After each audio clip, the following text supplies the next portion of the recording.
की ज्यावेळेस तुम्ही मार्केटमध्ये कधी पण एक इन्व्हेस्टमेंट करायचा विचार करता तर एक गोष्ट कॉन्स्टंट ठेवा, त्यावेळेस असं नको व्हायला का तुम्ही एंट्री करताय आणि लगेच 2 दिवसात तुमचा स्टॉक प्लसमध्ये जाणार आहे. तुमच्याकडे पेशन्स हवे, कारण तुम्ही तो 5 वर्षासाठी घेताय, 7 वर्षासाठी घेताय, 4 वर्षासाठी घेताय, मग तो कधीही बूम होऊ शकतो. फक्त त्याचा सेक्टर्स हा फ्युचर बेस चांगला असणं गरजेचं आहे. तर सगळ्यात महत्त्वाचं पहिले सेक्टर असेल EV आणि बॅटरी. आता इलेक्ट्रिक व्हेकल तुम्हाला माहिती आहे इतर व्हेकल्सच्या कम्पॅरेटिव्हली त्यांचा GST पण नॉर्मल आहे. इव्हन त्यांना काही ठिकाणी तुम्हाला त्याचे रिटर्न्स पैसा येतो, म्हणजे आपण ज्याला जे म्हणतो का जो बेनिफिट्स असतो तुमचा इलेक्ट्रिक व्हेकल मागचा, का पेट्रोलला जे ऑप्शन्स तुम्ही डिसाईड केलेला आहे, तर एक त्याची युनिट त्याचे चार्जेस कमीत कमी असतात, पहिलं फॅक्ट.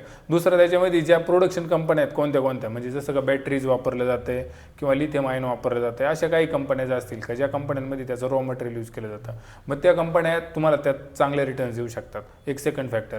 थर्ड, आज प्रत्येकजण पेट्रोलला ऑप्शन सापडतोय, त्यात सरकारचं असं म्हणणं आहे 2030 पर्यंत 30% जास्त व्हेकल्स हे इलेक्ट्रिकल असणं गरजेचं आहे.